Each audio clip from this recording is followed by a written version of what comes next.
Hello વિદ્યાર્થી મિત્રો, કેમ છો બેટા? બધા મજામાં? રજા છે, સ્કૂલે નહીં જવાનું, ક્લાસમાં નહીં જવાનું, કેટલી મજા બધાને. ઠીક છે, હવે આપણે પહેલો પાઠ ચાલી રહ્યો છે ભારતનો વારસો. એમાં ગઈકાલે થોડોક નેટનો પ્રોબ્લેમ હતો એટલે અડધેથી વિડીયો કટ થઈ ગયો હતો. હવે આપણે આજે આગળ પ્રશ્ન ભણવાનો છે. આ પ્રશ્ન અધૂરો હતો, આજે ફરીથી આ પ્રશ્ન લઈએ. 14મો ટોપિક હતો ગુજરાતના મુખ્ય મેળાઓની વિગત જણાવો. ખાસ કાલે વાત કરી હતી કે ગુજરાતનો વારસો ભાતીગળ એટલે વિવિધતાવાળો વારસો છે.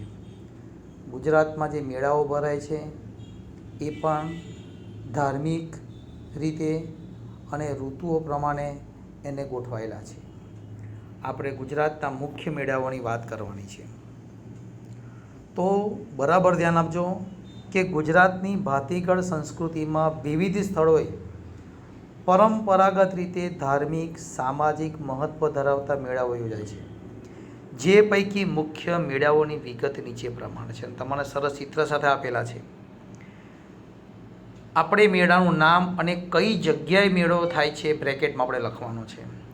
તો એરોમાંની શરૂઆત કરવાની. પહેલો મોઢેરાનો મેળો મોઢેરા, બહુચરાજીનો મેળો બહુચરાજી, કાળિયા ઠાકોરનો મેળો શામળાજી, ભાદરવી પૂનમનો મેળો અંબાજી, ભવનાથનો મેળો ગિરનાર, તરણેતરનો મેળો તરણેતર, ભડિયાદનો મેળો ભડિયાદ,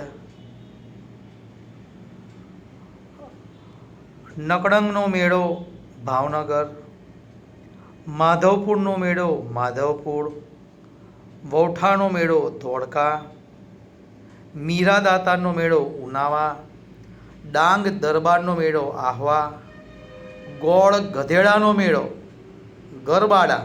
તમને એવું થતું સર કેવા કેવા મેળાના નામ છે. કાર્તિકી પૂર્ણિમાનો મેળો સોમનાથ અને ભાંગુડિયાનો મેળો છોટાઉદેપુર અને કવાંટમાં ભરાય છે.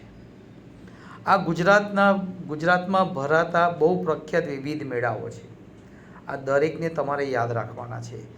મેળાનું નામ અને મેળો કઈ જગ્યા પર ભરાય છે, જગ્યાનું નામ.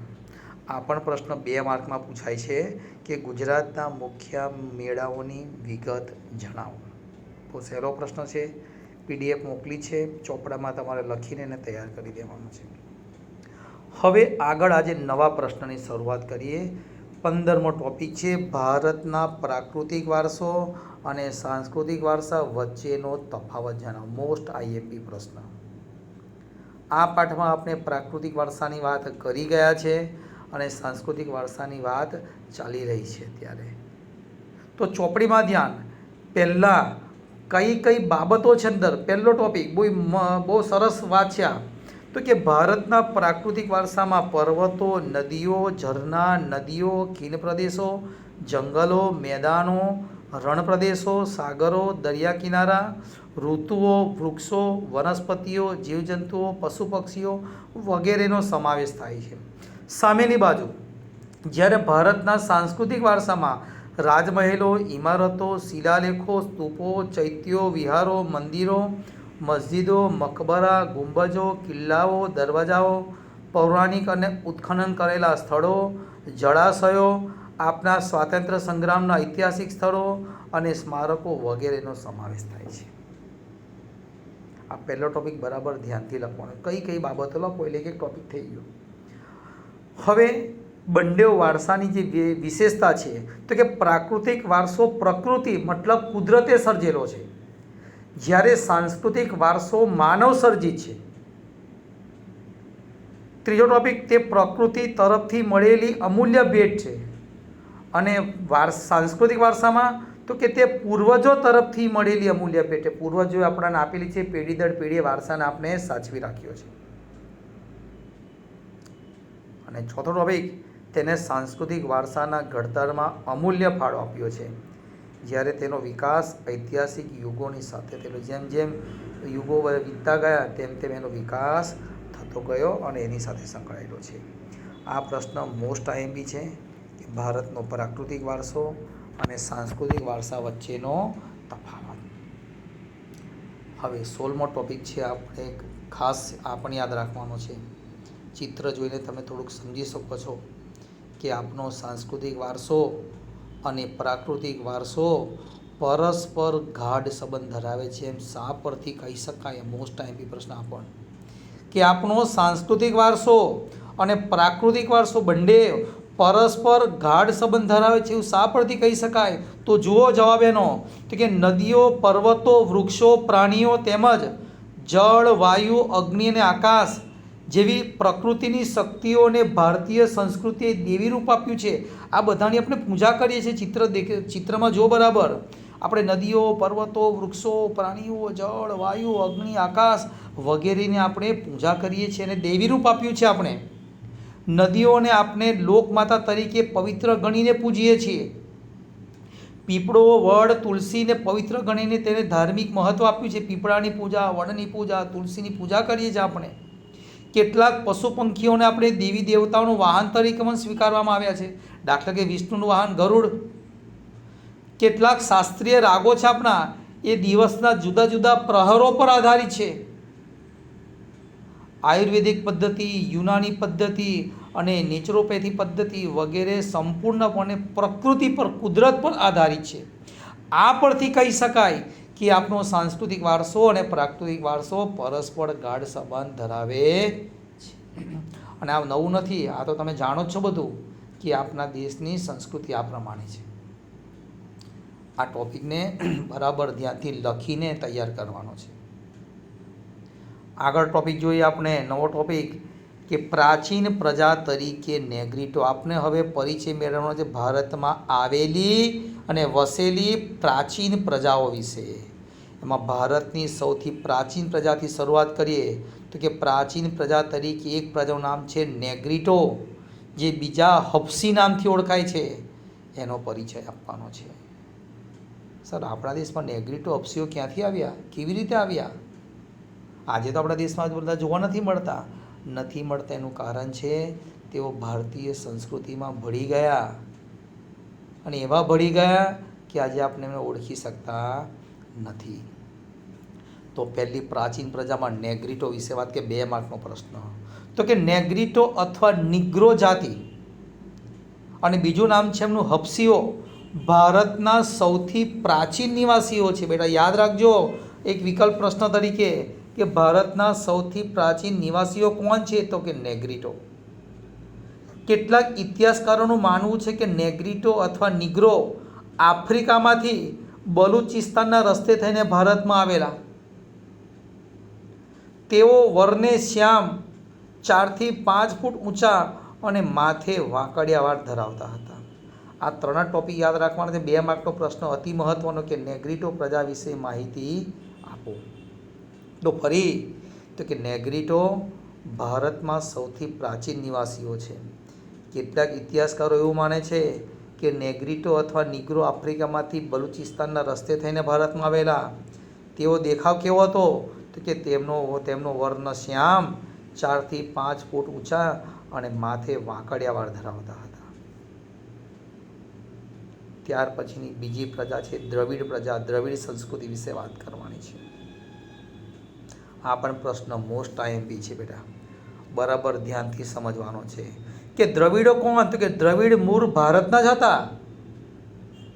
તેઓ સિંધુ ખીણની સંસ્કૃતિના સીધા સર્જકો. જે આપણા દેશની સંસ્કૃતિ, સિંધુ ખીણની સંસ્કૃતિ આપણે ભણી ગયા 9મામાં પણ થોડી વાત એની આવી ગઈ. તો કે સિંધુ ખીણની સંસ્કૃતિના સર્જકો છે, અને તેઓ પાષાણ યુગની સંસ્કૃતિના સીધા વારસદાર. પાષાણ યુગ એટલે પથ્થર યુગ, જ્યારે માનવી તે સમયે પથ્થરનો ઉપયોગ કરતો હતો. એ પાષાણ યુગની સંસ્કૃતિના સીધા વારસદાર કહેવાય છે આ લોકો. તેઓએ માતા રૂપે દેવી એટલે પાર્વતી અને પિતૃરૂપે પરમાત્મા એટલે શિવની પૂજાની સમજ આપી છે. આ શિવ અને પાર્વતીની પૂજાની સમજ આપનાર આ દ્રવિડ લોકો છે. તો કે તેમને માતૃરૂપે દેવી એટલે પાર્વતી અને પિતૃરૂપે પરમાત્મા એટલે શિવની પૂજાની સમજ આપી છે. ખાસ તમે આગળ જોઈ ગયા પ્રકૃતિની પૂજા, પ્રાણીઓની પૂજા આગળ વાત કરી મેં. ધૂપ દીપ આરતી વગેરે પૂજા કરવાની રીત પણ તેમણે જ વિકસાવી છે. આજે આપણે ઘરમાં બધી પૂજાઓ કરીએ છીએ, ધૂપ દીપ આરતી બધું કરીએ છીએ, એ પદ્ધતિ બરાબર. અને આ રીતે પૂજા કરવાની રીત આપી કોણે? તો કે દ્રવિડોએ. તેઓ માતૃમૂલક કુટુંબ પ્રથા ધરાવતા હતા. તમે જોશો આજે આપણા દેશની અંદર, આપણા ઉત્તર ગુજરાત અને મધ્ય ગુજરાતમાં તમે મોટાભાગે ઉત્તર ભારત અને મધ્ય ભારતની અંદર ધ્યાન આપશો, તમે જોશો કે આપણે અત્યારે તમારા કુટુંબમાં માતૃમૂલક મતલબ માતા પ્રધાન નથી, અત્યારે પિતા પ્રધાન છે આપણા કુટુંબના. જ્યારે દ્રવિડોએ માતૃમૂલક કુટુંબ પ્રથા ધરાવતા હતા, કારણ કે એમના ઘરનો બધો વહીવટ માતા કરતી હતી. આજે આપણા ઘરમાં બધો વહીવટ કોણ કરે છે? આપણા પિતા કરે છે. પિતૃમૂલક પ્રથા છે આપણા દેશમાં હમણાં આજે. પણ અત્યારે દક્ષિણ ભારતમાં તમે આજે પણ જાઓ ને દીકરાઓ, તો દક્ષિણ ભારતમાં દ્રવિડ પ્રજાના અવશેષો, દ્રવિડ પ્રજાઓના સંસ્કૃતિ ધરાવતા લોકો છે. અને આજે દક્ષિણ ભારતમાં આજે પણ ઘણી જગ્યાએ માતૃમૂલક કુટુંબ પ્રથા ધરાવે છે. તેઓને આકાશી ગ્રહો, હોડી, તરાપા, કાંતવું, વણવું, રંગવું વગેરેની જાણકારી હતી. આકાશી ગ્રહોની વાત આજે કરીએ હમણાં, તો કે પ્રાચીન સમયે આકાશી ગ્રહો, તે વખતે ક્યાં બધું વૈજ્ઞાનિકો શોધખોળો થઈ હતી ભાઈ. તે વખતના લોકો આ દ્રવિડો આકાશી ગ્રહો વિશેની માહિતી ધરાવતા હતા. આજે દ્રવિડ કુળની તમિળ ભાષા દક્ષિણમાં, તેલુગુ, કન્નડ, મલયાલમ વગેરે ભાષાઓ બોલતા લોકો દક્ષિણ ભારતમાં જોવા મળે છે. મતલબ દક્ષિણ ભારતની પ્રજા આજે પણ દ્રવિડ પ્રજા તરીકે ઓળખાય છે. તો ખાસ પ્રશ્ન યાદ રાખજો, ફરી આપણે લઈએ કે દ્રવિડ સંસ્કૃતિ વિશેની માહિતી આપો. તો પહેલું યાદ રાખવાનું છે કે દ્રવિડ મૂળ ભારતના હતા. તેઓ સિંધુ ખીણની સંસ્કૃતિના સર્જકો હતા અને પાષાણ યુગની સંસ્કૃતિના સીધા વારસદાર હતા. તેઓએ માતૃરૂપે દેવી એટલે પાર્વતી અને પિતૃરૂપે પરમાત્મા એટલે શિવની પૂજાની સમજ આપી. તેમને પ્રકૃતિ પૂજા, પ્રાણીઓની પૂજા, ધૂપ દીપ આરતી વડે પૂજા કરવાની રીત પણ તેમણે જ વિકસાવી હતી. તેઓ માતૃમૂલક કુટુંબ પ્રથા ધરાવતા હતા બેટા. તેઓને આકાશી ગ્રહો, હોડી, તરાપા, કાંતવું, વણવું, રંગવું વગેરેની જાણકારી હતી. ઉત્તર ભારતમાં આર્યોના આગમન પછી દ્રવિડો દક્ષિણ ભારતમાં સ્થાયી થયા. શરૂઆતમાં આખા ભારતમાં દ્રવિડ હતા, પણ જેમ જેમ ઉત્તરમાંથી આર્યોનું આગમન થતું ગયું તેમ તેમ દ્રવિડો નીચે આવતા ગયા દક્ષિણ ભારતમાં જઈને એ લોકો સ્થિર થઈ ગયા. એટલે આજે પણ દક્ષિણ ભારતમાં દ્રવિડ કુળની ભાષાઓ બોલાય છે, જેવી આપી છે તમિલ, તેલુગુ, કન્નડ, મલયાલમ વગેરે ભાષાઓ બોલતા લોકો દક્ષિણ ભારતમાં રહે છે. ખાસ આ પ્રશ્ન લખીને તૈયાર કરવાનો છે બેટા. આગળ વાત કરીએ તો કે પ્રાચીન પ્રજા તરીકે મોંગોલોઇડ મતલબ બીજા કિરાત નામને ઓળખાતી પ્રજાનો પરિચય. તો પહેલી વાત નાના પ્રશ્નમાં યાદ રાખો કે મોંગોલોઇડ પ્રજા બીજા કયા નામે ઓળખાય છે? તો કે કિરાત પ્રજા તરીકે. તો આ મોંગોલોઇડ પ્રજા ક્યાંથી આવી, કેવી રીતે આવી, ક્યાં જઈને સ્થિર થઈ, એની વાત કરવાની છે. તો કે આ પ્રજા ઉત્તર પશ્ચિમ, તમે મારી જોડે ભણ્યા છે ખબર છે, ઉત્તર અને પશ્ચિમ ચીનમાંથી તિબેટમાં થઈને ભારતમાં આવી. તેમને ઉત્તર આસામ, સિક્કિમ, ભૂતાન, પૂર્વ બંગાળ વગેરેમાં વસવાટ કર્યો. સમય જતાં તેમનું ભારતીયકરણ થયું. મતલબ ભારતીયકરણ ભારતના લોકો સાથે ભળી ગયા લોકો. પીળો વર્ણ, ચામડીનો રંગ એમનો પીળો વર્ણ, ચપટો ચહેરો, ઉપસેલા ગાલ, બદામી આકારની આંખો, ચપટું નાક વગેરે તેમની શારીરિક વિશેષતાઓ હતી. તમને ચિત્ર આપેલું છે એમાં જોઈ શકો છો વિશેષતા વાત કરી મેં. પીળો વર્ણ, ચપટો ચહેરો, બરાબર, એમનું ગાલ ઉપસેલા તમે જોઈ શકો છો. બરાબર છે. મોંગોલાઇડ લોકો પીળા વર્ણના હોવાથી તે કિરાત તરીકે ઓળખાતા હતા. ખાસ આ પ્રશ્નને પણ યાદ રાખવાનો છે કે પ્રાચીન પ્રજા તરીકે મોંગોલોઇડ પ્રજાનો પરિચય આપો. તો કે આ પ્રજા ઉત્તર પશ્ચિમ ચીનમાંથી તિબેટમાં થઈને ભારતમાં આવી. તેમને ઉત્તર આસામ, સિક્કિમ, ભૂતાન, પૂર્વ બંગાળમાં વસવાટ કર્યો. સમય ગયો તેમ તેમ તેમનું ભારતીયકરણ થતું ગયું. તેમનો વિશેષતા તો કે તેમનો પીળો વર્ણ, ચપટો ચહેરો, ઉપસેલા ગાલ, બદામી આકારની આંખો, ચપટું નાક વગેરે તેમની શારીરિક વિશેષતાઓ હતી. મોંગોલાઇડ લોકો પીળા વર્ણના હોવાથી તે કિરાત તરીકે પણ ઓળખાતા. આ પ્રશ્નને પણ તમારે બરાબર તૈયાર કરી દેવાનો છે. હવે નવો ટોપિક છે પ્રાચીન પ્રજા તરીકે ઓસ્ટ્રોલોઇડ પ્રજાનો પરિચય આપો. આ પણ યાદ રાખજો કે ઓસ્ટ્રોલોઇડ પ્રજા બીજા કયા નામે ઓળખાતી હતી, તો બ્રેકેટમાં આપેલું છે નિષાદ તરીકે. તો ખાસ યાદ રાખજો આ પ્રજા ક્યાંથી આવી, કેવી રીતે રહી. ચિત્ર પણ દેખાય છે તમારે એમનો વર્ણ કેવી વિશેષતા છે એમની, તો એ ખાસ ધ્યાન આપજો. આ પ્રજા અગ્નિ એશિયામાંથી આવેલી હતી. ફરી વાત કહી દઉં કે મારી સાથે બન્યા છે, દિશાઓનું જ્ઞાન બધાને આપેલું છે, ઉત્તર દક્ષિણ પૂર્વ પશ્ચિમ, બરાબર કયા ખૂણામાં કઈ દિશા, એ બધાને જ્ઞાન, બધાને સમજ આપેલી છે મેં. તો કે આ પ્રજા અગ્નિ એશિયામાંથી આવેલી હતી. એમની વિશેષતા તો કે શ્યામ રંગ, લાંબુ અને પહોળું માથું, ચિત્ર દેખાય છે બાજુમાં, ટૂંકું કદ, ચપટું નાક, તેમની શારીરિક વિશેષતાઓ હતી. ભારતમાં આવેલા આર્યો તેમને નિષાદ તરીકે ઓળખતા હતા, મતલબ નિષાદ કહેતા હતા. આજે ભારતની અંદર ભારતની કોલ અને મુંડા જાતિ ખાસ ઉત્તર અને પૂર્વમાં, ખાસ ઉત્તર અને પૂર્વ દિશામાં આ લોકો સ્થિર થઈ ગયા. તો કે ત્યાં આવેલા આ જાતિઓ છે ભારતની કોલ અને મુંડા જાતિ, અસમની ખાસી પ્રજા, નિકોબાર અને બ્રહ્મદેશ મતલબ હાલનું મ્યાનમારની જાતિઓમાં આ પ્રજાના લક્ષણો જોવા મળે છે. તેઓ માટીના વાસણો બનાવવા, ખેતી કામ કરવું, સૂત્રો કાપવાનું, વણાટકામ કરવું વગેરે કૌશલ્યો તેમજ કેટલીક ધાર્મિક માન્યતાઓ પણ ધરાવતા હતા. તો આ પ્રશ્નને પણ આપણે બરાબર ધ્યાનથી તૈયાર કરવાનો છે.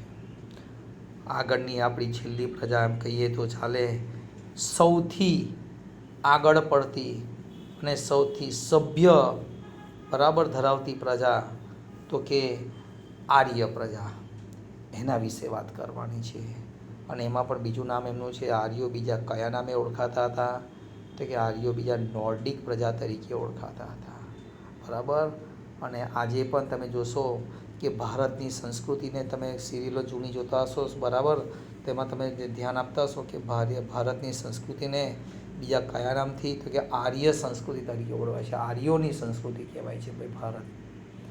તો એમ કહીએ તો ચાલે કે ભારતનો અહીં સુધી વિકસાવવામાં સૌથી મોટો ફાળો જો કોઈ પ્રજાએ આપ્યો છે તો આ આર્યોએ આપ્યો છે ભાઈ. ખાસ ધ્યાન આપજો આર્યો વિશે. તો કે તેઓ આર્ય સંસ્કૃતિ અને સભ્યતાના નિર્માતાઓ હતા. પ્રાચીન કાળમાં હિન્દુઓ આર્ય કહેવાતા હતા.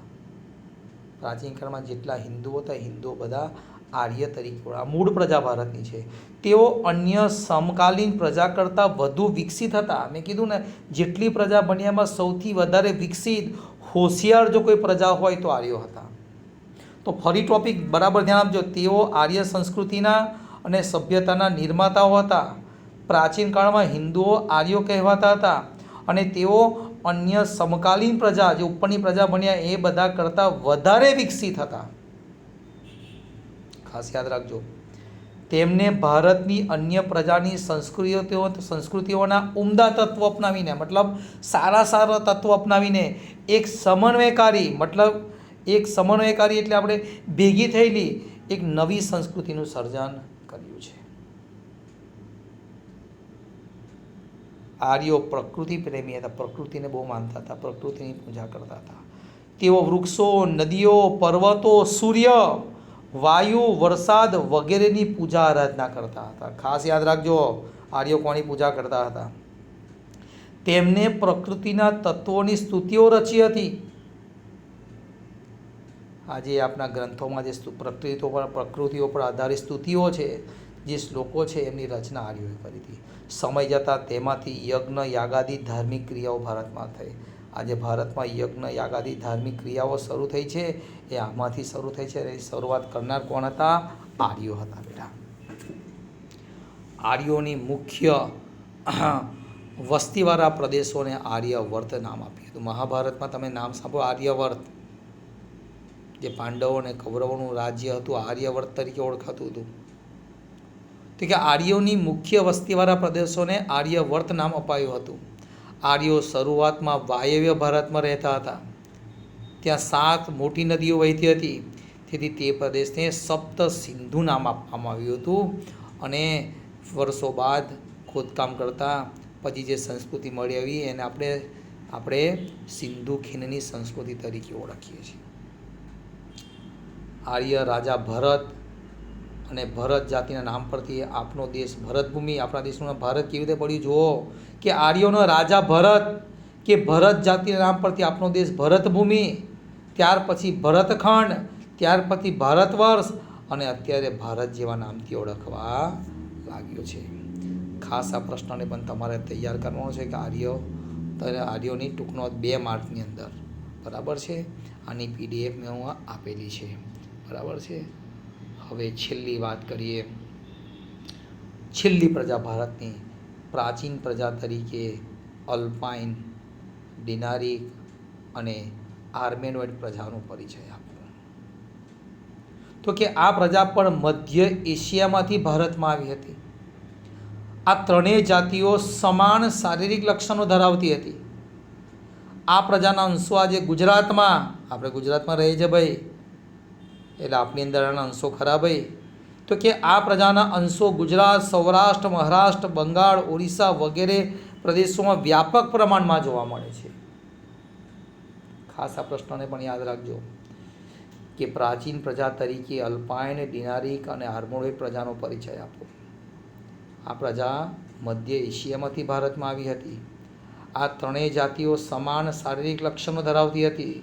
આ પ્રજાના અંશો આજે પણ ગુજરાત, સૌરાષ્ટ્ર, મહારાષ્ટ્ર, બંગાળ, ઓડિશા વગેરે પ્રદેશોમાં વ્યાપક પ્રમાણમાં જોવા મળે છે. કોઈને પ્રશ્ન થાય સાહેબ અમને તો આવું કોઈ આવી પ્રજા જોવા નથી મળતી, પણ આ પ્રજા સમય જતાં આપણા ભારતીયો સાથે વિવિધ પ્રકારના સંબંધોથી જોડાઈ અને ભારતમાં તેનું ભારતીયકરણ થયું, એક થઈ ગયા. આજે આપણે ઓળખી ના શકીએ કે કઈ પ્રજા કોણ છે, ક્યાં છે. ભારતીયકરણ થઈ ગયું. અને એ પ્રશ્ન હવે 22મા ટોપિકમાં આવશે કે એ બધી પ્રજાઓ ભારતમાં આવીને વસી, ભારતમાં સ્થાયી થઈ, ભારતના નામ, ભારતની સંસ્કૃતિ એમને સ્વીકારી લીધી, ભારતની સ્ત્રીઓ સાથે લગ્ન સંબંધથી જોડાયા અને ભારતમાં એ લોકો એક થઈ ગયા. આજે આપણે આ લોકોને ઓળખી શકતા નથી. એમનું ભારતીયકરણ કેવી રીતે થયું એ મુખ્ય પ્રશ્ન. હવે થોડાક 2 થી 3 પ્રશ્નો રહ્યા છે, એને આપણે આવતીકાલના વિડીયોમાં આ પાઠની પૂર્ણાહુતિ કરીશું અને પછી નવો આપણે 8મા પાઠથી શરૂઆત કરીશું. આજે આટલું જ. બધાએ આ પ્રશ્નને આ જેટલા ટોપિક થયા ચોપડામાં લખીને તૈયાર કર. જેવો પાઠ પતશે તરત એનો ટેસ્ટ લેવામાં આવશે બેટા.